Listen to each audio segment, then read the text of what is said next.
The ship Harmony's Edge moved slowly through space. It was big and silver, with lights that blinked in patterns. Inside the ship, 3 aliens sat around a round table. They were watching Earth on a huge screen. Commander Zextai had blue skin and 4 arms. He was tall and thin. His job was to find new soldiers for the galaxy's army. He looked at the screen with all 4 eyes and made notes on his tablet. "This planet has been watched for 3 years now," he said to the others. "The humans fight each other a lot, maybe too much." Lieutenant Korth was made of crystal. His body was clear like glass, but he could think and talk like anyone else. When he spoke, his voice sounded like wind chimes.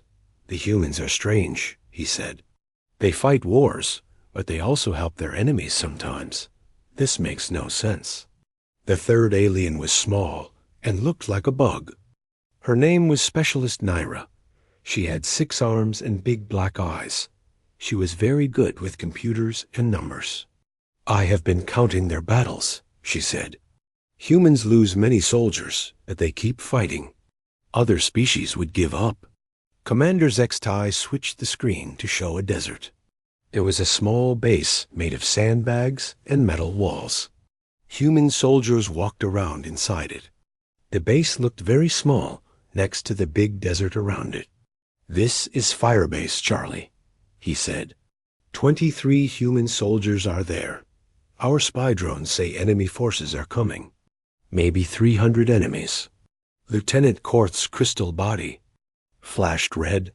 This meant he was worried. The humans should leave now. They cannot win against so many. Specialist Naira checked her computer. "I sent them a message," she said. "I told them we could take them away to safety. They said no." "They said no?" Commander Zextai asked. "What did they say exactly?" Naira read from her screen. The human leader said, "Thanks, but no thanks. We got a job to do here." Then he said some words our computer cannot translate. Something about hell freezing. The 3 aliens looked at each other. They had been doing this job for many years. They had watched hundreds of planets and species. Most aliens were smart. When they could not win, they would run away or give up. This was normal and made sense, but humans were different. Commander Zextai made the screen show the inside of the human base. The soldiers there looked calm. Some were cleaning their weapons. Others were filling sandbags. One human was cooking food and singing a song. "Look at them," Zextai said.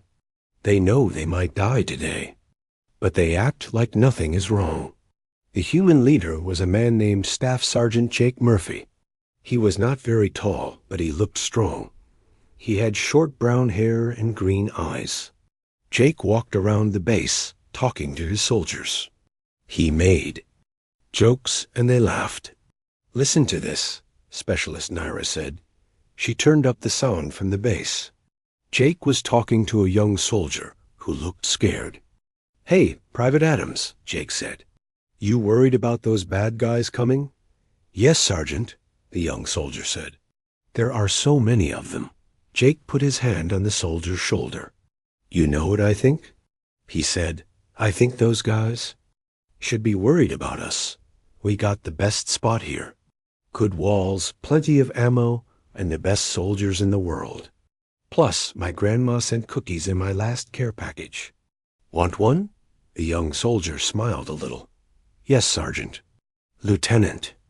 Korth watched this, and his crystal body turned purple. This meant he was confused. "The human leader is lying," he said. "He must know they cannot win. Why does he lie to his soldiers?" "Maybe he is not lying," Commander Zextai said slowly. "Maybe he really believes they can win.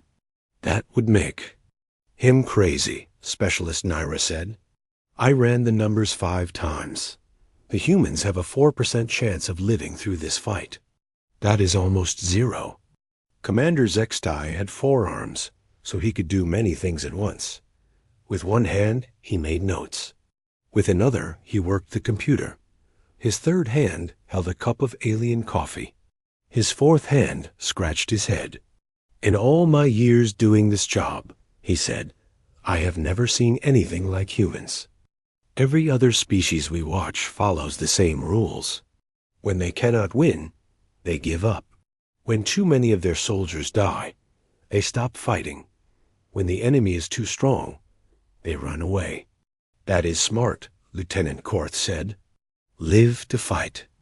Another day. "This is what smart people do." "Yes," Sextai agreed, "but humans do not do this. Look at their history. They fight when they should run. They stay when they should leave. They give their lives for ideas that you cannot touch or see." On the screen, the human soldiers were getting ready for battle. They checked their weapons and put on their armor. Some wrote letters. Others looked at pictures of their families. Jake Murphy stood on a wooden box so all his soldiers could see him. "Listen up, everyone," he said. "Those enemy guys will be here soon. I want you all to know something. You are the best soldiers I have ever worked with. Today we show them what Americans can do." The soldiers cheered. They did not sound scared. They sounded excited. Specialist Naira's 6 arms moved very fast over her computer. "This is impossible," she said. "Their heart rates are going up, but not from fear. The computer says they are." "Excited? Happy? Happy?" Lieutenant Korth asked. "They are happy about fighting a battle they cannot win?" Commander Zextai leaned back in his chair. He had seen many species join the Galactic Army. Some were strong. Some were smart. Some were brave. But he had never seen any species that was happy about impossible battles. "Maybe," he said quietly. "We do not understand humans at all." The screen showed dust clouds in the distance. The enemy was coming to Firebase Charlie. The battle would start soon. And the humans were smiling. The enemy trucks came fast across the desert. Commander Zextai counted them on his screen. 30 trucks full of soldiers with guns. The humans at Firebase Charlie were now facing 10 enemies for every one of them. They should surrender now, Lieutenant Korth said. His crystal body was flashing red and yellow. This is their last chance to live. Specialist Naira was watching the human radio messages. "Jake Murphy just talked to his commanders," she said. "They offered to send helicopters to take the humans away." "Good," Commander Zextai said. "Finally, they will be smart." "No," Naira said. "Jake told them to keep the helicopters away. He said the landing zone is too dangerous." The 3 aliens watched as the first enemy trucks stopped near the base. Soldiers jumped out and started shooting. The sound was very loud. Bullets hit. The sandbags around Firebase Charlie. Jake Murphy ran from soldier to soldier. He was not hiding from the bullets. "Adams, you take the north wall," he shouted. "Rodriguez, keep that radio working no matter what. Taylor, you got the south side." Private Amy Rodriguez was a small woman with black hair. She sat behind a big radio with wires and lights. A bullet hit very close to her, but she did not move. She kept talking into her microphone. "Eagle Base, this is Charlie. We are taking heavy fire. Request artillery support. Over." A voice came back through the radio. "Charlie, this is Eagle Base. Artillery is ready. Give us the target." Amy looked at her map. She found where the enemy trucks were. Then she did something that made Specialist Naira drop her computer. "Eagle Base, fire on grid 472185, Amy said. "NYRA, checked the map on her own computer. "That grid location," she said in a shaky voice, "is right on top of Firebase Charlie." "She made a mistake," Lieutenant Korth said. But then they heard Amy's next words. "Eagle Base, that is danger close. We are less than 200 meters from target. Fire for effect." "Danger close confirmed," the voice on the radio said. "Rounds on the way." Commander Zextai stood up so fast his chair fell over. She is calling artillery. Fire on her own position, he said. This is not possible. No species does this. The big guns fired from many miles away. The shells flew through the air, making a screaming sound. They hit the ground around Firebase Charlie and exploded. The whole desert shook. The enemy soldiers who were close to the base were hurt or killed by the explosions. But the humans were hurt too. The shells were so close that dirt and rocks fell on Firebase Charlie. Amy kept working her radio even though she was bleeding from a cut on her head. Good hits, Eagle Base. Adjust fire 50 meters north and repeat. She is wounded, but she keeps working, Lieutenant Quartz said. Why does she not get medical help? On another part of the base, Corporal Ben Taylor was alone on the south wall. 20 enemy soldiers were trying to climb over. Ben had a big machine gun, but he was running out of bullets. This is not good, he said to himself. But he was smiling. Time to get creative. Ben took grenades from his belt. He pulled the pins and threw them. But instead of throwing them at the enemy, he threw them at his own wall. The grenades blew up and made the wall fall down. He destroyed his own defenses.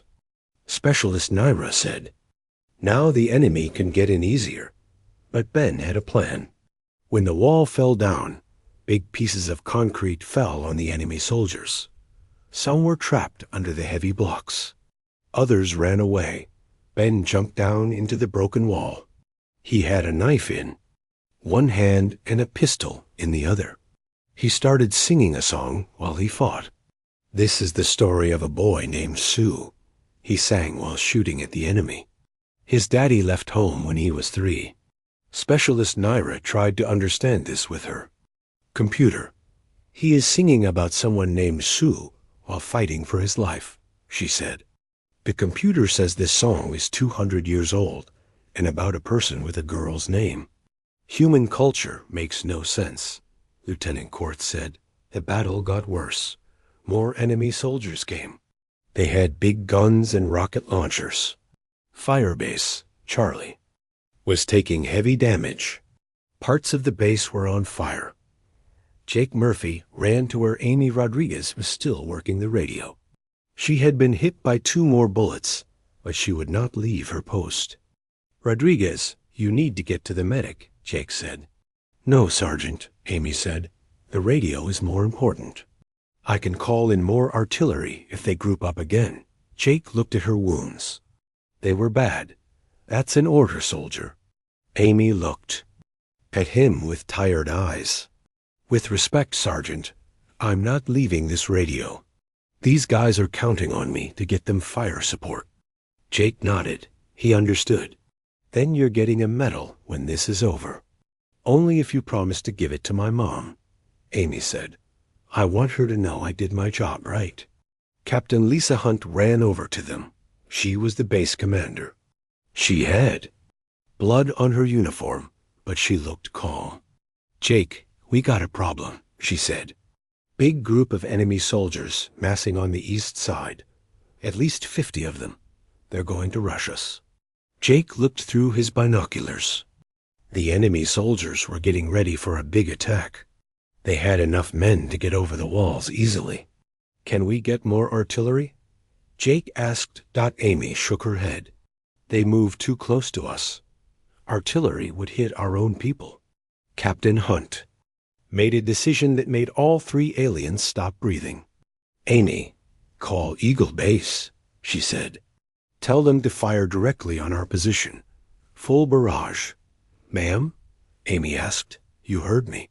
Tell them to drop everything they have right on top of us. We'll take cover in the bunker, but those enemy soldiers will be right here when the shells hit. Commander Zextai's 4 hands were shaking. She is going to destroy her own base, he said, with her own people inside. Lieutenant Quarth's crystal body was flashing so many colors, he looked like a rainbow. The mathematics show they have a 73% chance of killing themselves, and a 100% chance of stopping the enemy attack, Specialist Naira added quietly. Amy's voice was steady, as she called in the fire mission. Eagle Base, this is Charlie. Fire mission. Grid 472185. That is our own position. Danger close does not apply. We are calling it in on ourselves. There was a long pause on the radio. Charlie, say again. Did you request fire on your own position? That is correct, Eagle Base. We are about to be overrun. Drop everything you have on us. We'll be in the bunker. Another pause. Charlie, we cannot fire on friendly positions. Captain Hunt took the radio. Eagle Base, this is Hunt. Authorization code Delta 77. Fire the mission now. That is a direct order. The shells came down like rain. Firebase Charlie disappeared in smoke and fire. The enemy soldiers who were about to attack were caught in the open. The explosions were so big that the alien ship shook even though it was in space. When the smoke cleared, Firebase Charlie was mostly destroyed. But the humans were still alive in their underground bunker. And all the enemy soldiers were gone. Jake. Murphy climbed out of the bunker first. He looked around at what was left of his base. Half the walls were gone. The radio tower was broken. Everything was on fire. He started laughing. That, he said, was awesome.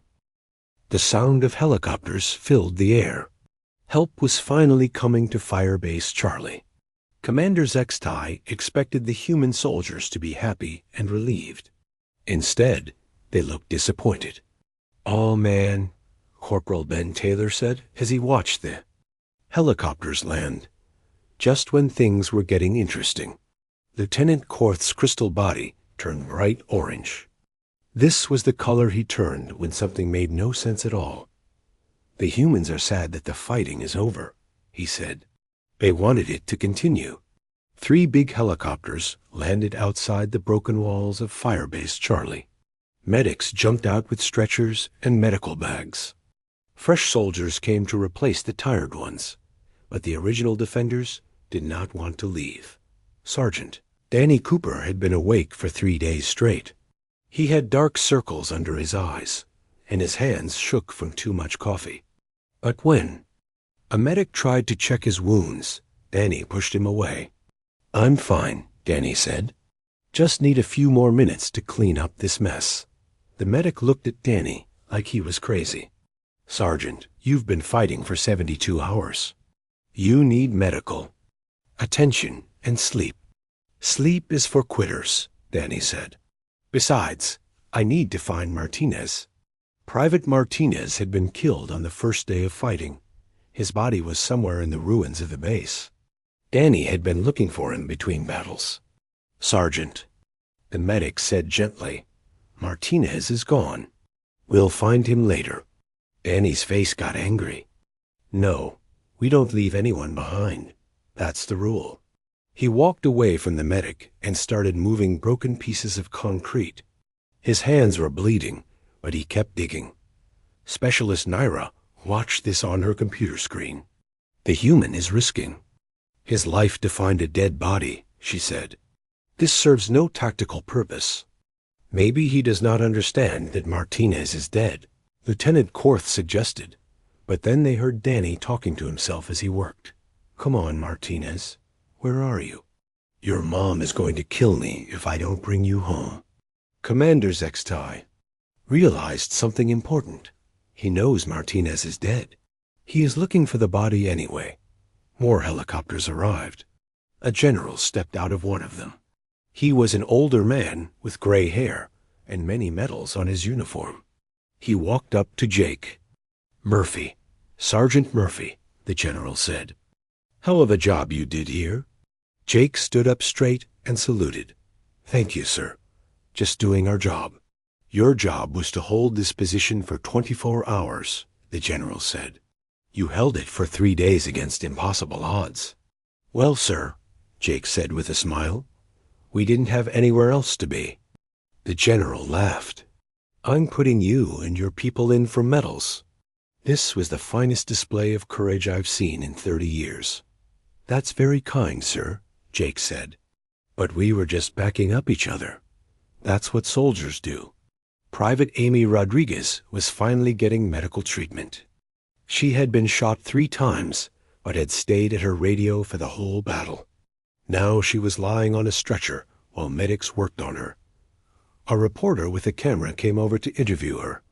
"Private Rodriguez, you're being called a hero. How? Does that feel?" Amy looked confused. "Hero? I just did my job. The real heroes are the guys who didn't make it home."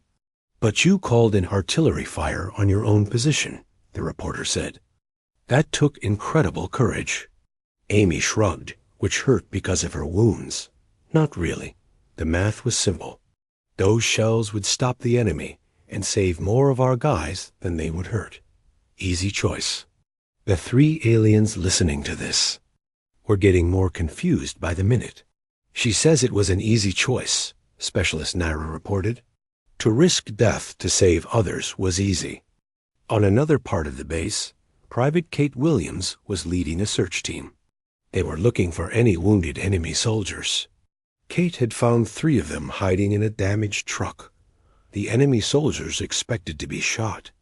Instead, Kate gave them water and called for medics. "Why are you helping us?" one of the enemy soldiers asked in broken English.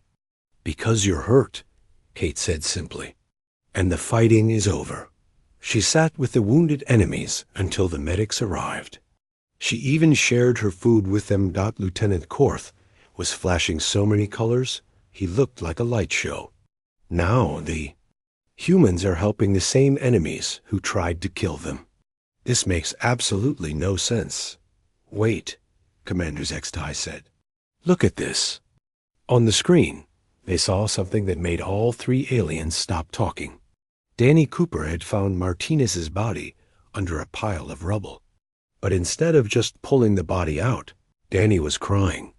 He knelt down next to his dead friend and put his hand on Martinez's helmet.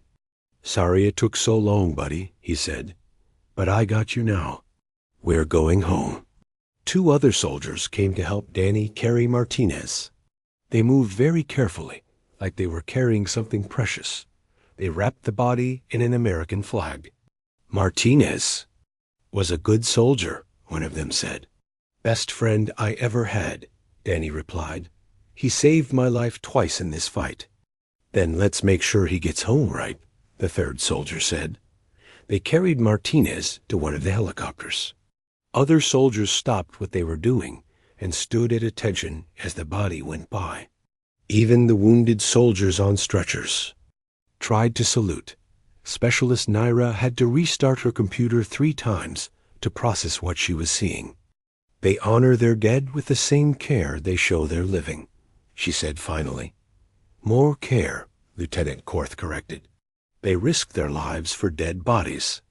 The evacuation continued all day. Fresh soldiers took over the base, while the original defenders were flown to safety. But many of the defenders did not want to leave. "When do we come back?" Ben Taylor asked a helicopter pilot. "Come back?" the pilot said.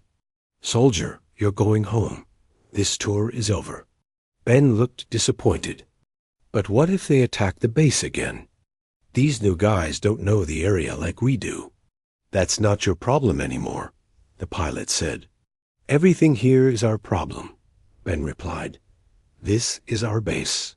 As the last helicopter took off, Jake Murphy looked down at Firebase Charlie. It was mostly destroyed, but new soldiers were already rebuilding it. Jake smiled. "Good fight," he said to himself. "I'd do it again tomorrow." The pilot heard him and shook his head. "You guys are all crazy." "Maybe," Jake said. "But we're the good kind of crazy." Back on the alien ship, Commander Zextai turned off the screen. He looked at his 2 companions. Lieutenant Korth was still flashing colors. Specialist Naira was staring at her computer with all 6 arms hanging limp. "Report," Zextai said quietly. "The humans won," Naira said in a small voice. "They held the base. They saved each other. They even helped their enemies. And they enjoyed it," Korth added. They were happy to fight a battle they could not win. Commander Zextai made notes on his tablet. Assessment. Humans do not follow. Standard military logic. They fight when they should retreat. They sacrifice for abstract concepts. They show loyalty to dead comrades. He paused and looked at the blank screen where Firebase Charlie had been. Question. Are they brave or insane? Both. Naira and Korth said at the same time. Commander Zextai nodded slowly. Send a message to headquarters. Tell them we need more time to study humans before we make our recommendation. What should I tell them about recruiting humans for the Galactic Army? Naira asked. Zex single quotes Tai thought for a long moment. Tell them, he said finally, that humans might be too dangerous for our army. Too dangerous for the enemy? Korth asked hopefully. No, Zextai said. Too dangerous for us. The meeting room on Harmony's Edge was very quiet. Commander Zextai sat at the big table with his report in front of him. Lieutenant Korth's crystal body was a dull gray color, which meant he was worried. Specialist Naira kept checking her numbers. Over and over again, they were waiting for Fleet Admiral Quinara to arrive. She was the most important person in the Galactic Defense Force Recruitment Division. She had been doing this job for 200 years and had seen every kind of species in the galaxy. The door opened, and Admiral Quinara walked in. She was old and wise, with silver skin and large black eyes. She moved slowly, but everyone could tell she was very smart and powerful. Show me, she said simply. Commander Zextai turned on the big screen. Admiral, we have been watching humans for 3 years. Here is what we found. The screen showed Firebase Charlie during the battle. Admiral Quinara watched without saying anything. She saw the humans call artillery fire on their own position. She saw them refuse to surrender when they were outnumbered 10-1. She saw them risk their lives to save dead bodies. When the video ended, Admiral Quinara was quiet for a long time. Your recommendation? She asked finally. We do not recommend humans for the Galactic Defense Force, Commander Zextai said. They are too unpredictable. They do not follow logical military tactics. They seem to enjoy fighting impossible battles. Lieutenant Korth added, they also show loyalty to dead comrades, which serves no tactical purpose. And they help wounded enemies instead of eliminating them. Specialist Naira read from her computer.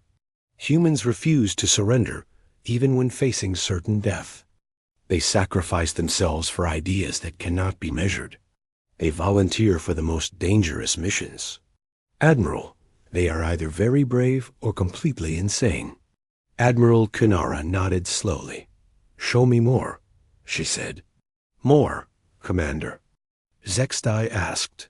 Show me other human battles. I want to see if this behavior is normal for them. For the next hour, the team showed videos of human wars throughout history. They showed World War II, where humans fought against terrible enemies, even when it looked hopeless. They showed Vietnam, where human soldiers rescued their wounded friends from dangerous places. They showed Iraq and Afghanistan, where humans built schools and hospitals, even while fighting. Admiral Quinara watched it all. She saw human medics running through gunfire to save wounded enemies. She saw human pilots crash their planes away from cities to save innocent people. She saw human soldiers sharing their food with prisoners. Interesting, she said quietly. Admiral, Lieutenant Korth said, humans have something they call rules of war. They follow these rules even when it makes fighting harder for them. What kind of rules? The Admiral asked. Specialist Naira checked her files. They cannot shoot. Medics. They must treat prisoners well. They cannot attack hospitals or schools. They must help wounded enemies. They handicap themselves? Admiral Quinara asked. Yes, Naira said. They make fighting harder for themselves on purpose.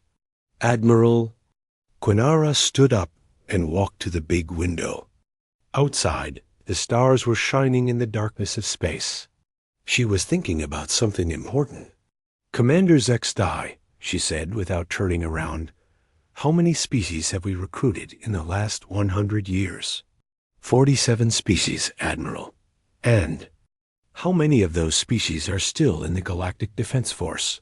Zextai checked his records. 31, Admiral. 16 species quit when the fighting got too hard. Admiral Kinara turned around. "Why did they quit?" "Casualties were too high," Zextai said. "When losses reached 15%, they requested to withdraw from combat operations."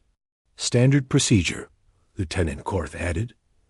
"All civilized species follow the same protocols." Admiral Quinara walked back to the table. "Show me classified." "File Omega-7," she said. Commander Zextai looked surprised. "Admiral, that file is above my clearance level." "I am giving you temporary access," she said. "Show me the current war status." The screen changed to show star maps with red and green areas. There was much more red than green. "For the past 500 years," Admiral Quinara said, "we have been fighting the Devourers. They are a species that destroys everything they touch. They do not take prisoners. They do not help wounded. They do not follow any rules." She pointed to the red areas on the map. "This is how much territory they have taken from us. Every year they take more." Lieutenant Korth's crystal body turned pale blue. "We are losing the war." "Yes," Admiral Quinara said. "We are losing because we fight like civilized beings. We retreat when losses get too high. We negotiate for our prisoners. We avoid unnecessary casualties." She changed the screen to show video of Devourer attacks. The aliens watching were horrified. The Devourers showed no mercy at all. They destroyed entire planets just to take their resources. "The Devourers do not retreat," Admiral Quinara continued. "They do not surrender. They do not follow rules. They fight until every enemy is dead or they are all destroyed." Specialist. Naira understood first. "You think humans fight like the Devourers?" "No," Admiral Quinara said. "I think humans fight better than the Devourers. The Devourers are cruel and evil, but humans ... Humans fight with honor and still refuse to give up." She turned the screen back to Firebase Charlie. "Look at this again." 23 humans held off 300 enemies for 3 days. They called artillery.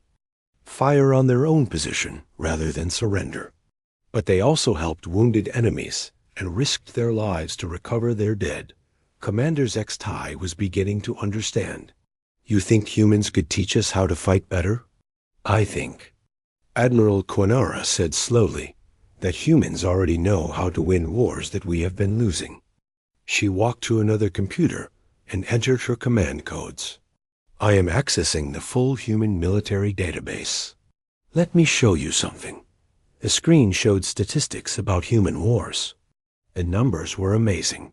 Humans had fought thousands of battles against terrible odds and somehow found ways to win. "Humans have been fighting wars for their entire history," Admiral Quinara said. "But look at these numbers. They win most of their battles, even when they are outnumbered. They have defeated enemies who were stronger, better equipped, and had more soldiers." "How?" Lieutenant Korth asked. "Because they fight differently," the Admiral said. "They do not retreat when the math says they should lose. They do not give up when casualties get high. They fight for ideas like freedom and honor, which make them stronger than fear." She showed more videos of human battles. "Look at this. Humans. At a place called Thermopylae. 300 of them fought thousands of enemies. They all died, but they delayed the enemy long enough for their country to prepare defenses." Another video showed humans at a place called the Alamo. 200 humans against thousands of enemies. They could have escaped, but they stayed and fought. Their sacrifice inspired their whole nation to fight harder, More videos followed. Humans at Stalingrad, fighting in the ruins of their city rather than surrender it. Humans at Bastogne, surrounded by enemies in the winter, but refusing to give up. Humans on beaches in Normandy, running into enemy fire to free other countries. Every time, Admiral Quinara said, humans choose to fight when logic says they should quit. And somehow, they find ways to win. Commander Zextai looked at all the data. So you want to recruit them? No, Admiral Quinara said. I want to ask them to train us. The room was very quiet. Finally, Specialist Naira spoke up. Train us to do what, Admiral? Admiral Cunara smiled for the first time since entering the room. Train us to fight like humans. Train us to never give up. Train us to win wars we thought we could not win. She walked back to the window and looked out at the stars. For 500 years, we have been civilized. We have followed rules and protocols. We have been smart and logical. She turned back to the others, and we have been losing. But humans, she continued, humans are not just civilized. They are something more. They are civilized beings who refuse to lose. They follow rules of honor, but also refuse to surrender. They are exactly what we need. Commander Zextai updated his report. New recommendation: make first contact with humans. Purpose: request military training assistance. Approved, Admiral Quinara said. Prepare the diplomatic contact team. We are going to Earth. As she walked toward the door, she paused. One more thing. In your report, change the species assessment. Change it to what, Admiral? Zextai asked. Humans are not suitable for standard military service, she said. They are suitable to be our teachers.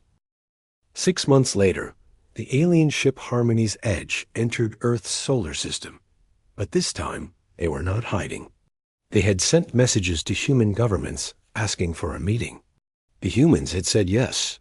Commander Zextai stood on the bridge of his ship, looking down at the blue and green planet below. He was nervous. In all his years of recruitment, he had never asked a species to teach them how to fight. Admiral Kanara is ready to beam down to the surface, Lieutenant Korth reported. His crystal body was bright white, which meant he was excited. And the human leaders are waiting for us? Zextai asked. Specialist Naira checked her communications. Yes, Commander. They are meeting us at a place called the Pentagon. It is their military headquarters. The teleportation beam carried the 3 aliens down to Earth. They appeared in a large room filled with human military officers. The humans looked curious, but not afraid. Admiral Kinara stepped forward. She had learned to speak English for this meeting. Thank you for agreeing to see us, she said. I am Fleet Admiral Konara of the Galactic Defense Force. A tall human with gray hair and many medals came forward. Welcome to Earth, he said. I am General Richard Hayes, Chairman of the Joint Chiefs of Staff. Admiral Kinara bowed slightly. General Hayes, we come with an unusual request. We're listening, General Hayes said. The Admiral looked around the room at all the human officers. For 500 years, my people have been fighting a war against an enemy called the Devourers. We have been losing. She activated a small device that projected a hologram of the galaxy. Red areas showed Devourer territory. They take no prisoners. They show no mercy. They destroy entire worlds just for resources. General Hayes studied the map. Sounds familiar. We've fought enemies like that before. Yes, Admiral Quinara said. We know. We have been watching your species for 3 years. The humans looked surprised. A woman with short blonde hair stepped forward. Watching us? For how long? I am Colonel Patricia Stone, she introduced herself. Were you spying on us? We were evaluating you for military recruitment, Commander Zextai explained. But your soldiers behave in ways we do not understand. Lieutenant Korth's crystal body flashed several colors as he spoke. Your species fights when logic says you should retreat. You risk your lives for abstract concepts. You help your enemies. And that single quotes bad? Asked another human officer, Major Carl Johnson. Not bad, Specialist Naira said quickly. Confusing. Our computer models cannot predict human behavior in combat.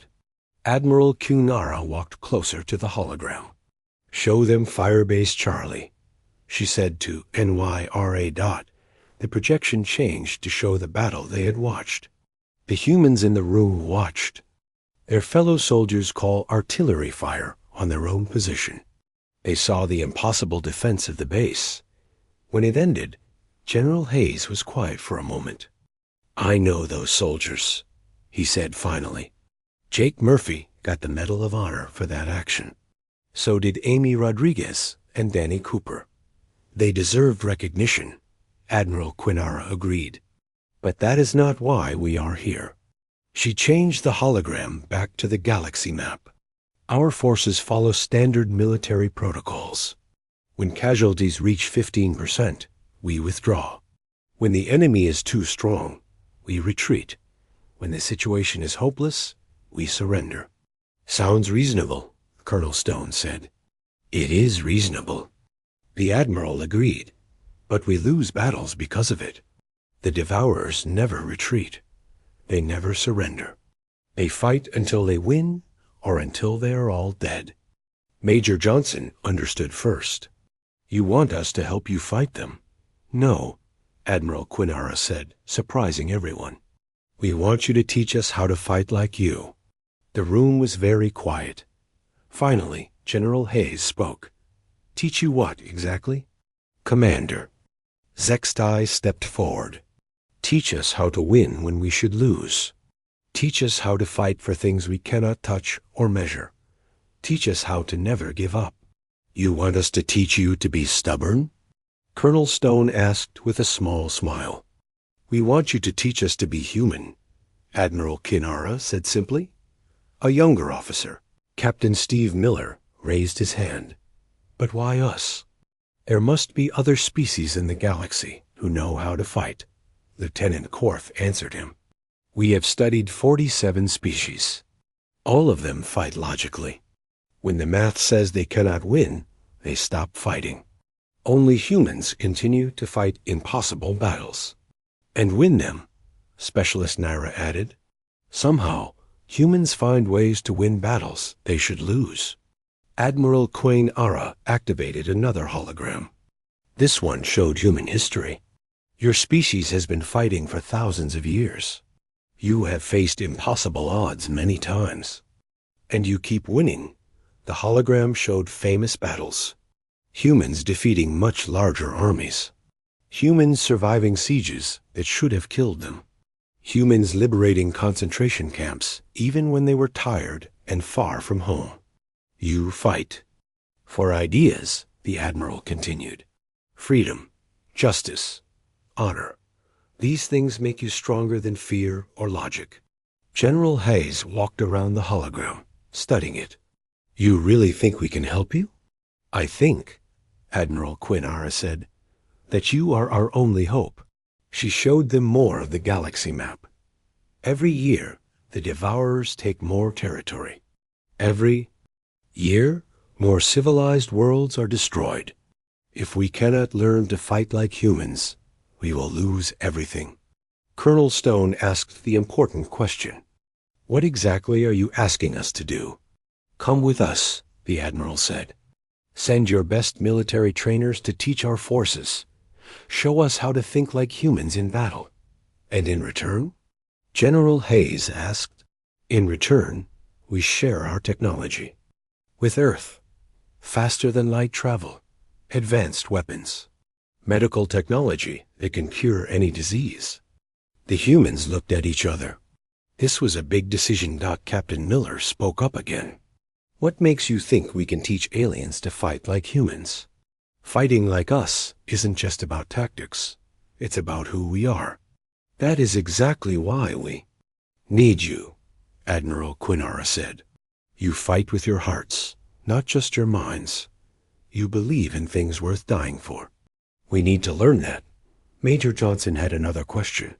These devourers, how bad are they really? The hologram changed to show a devourer attack on a peaceful planet. The humans watched in horror as an entire civilization was destroyed in hours. They do this to every world they conquer, Admiral Quinara said quietly. No mercy. No prisoners. Complete destruction. General Hayes made his decision. We'll need time to discuss this with our government. But speaking personally, I think we have to help. Why? Commander Zextai asked. General Hayes smiled grimly. Because that's what humans do. We help people who are in trouble. Admiral Quinara bowed deeply. Thank you, General Hayes. You are already thinking like the best of humanity. 3 weeks later, Harmony's Edge left Earth's orbit. But this time, it was not alone. 3 human transport ships followed it, carrying 500 of Earth's best military instructors. Colonel Stone was in command of the human mission. She stood on the bridge of the lead transport, looking back at her blue home world. Second thoughts? Asked General Hayes, who had decided to come along personally. No, Colonel Stone said, but I hope we're doing the right thing. We're teaching aliens how to never give up, General Hayes replied. How can that be wrong? On Harmony's Edge, Commander Zextai was updating his final report. Species assessment. Humans are unsuitable for standard military recruitment. Recommendation. Assign humans as primary military instructors for all Galactic Defense Force units. Reason. Humans possess unique tactical philosophy focused on victory, regardless of odds. He paused and added one more line. Additional note. Human military doctrine may be our only chance of winning this war. Admiral Quinara read the report and smiled. For the first time in 500 years, she had hoped that the war against the Devourers was about to change. The galaxy was about to learn what it meant to fight like a human, and somewhere in space, Jake Murphy and his team were getting ready for the biggest mission of their lives, teaching an entire galaxy that sometimes refusing to lose is the only way to win.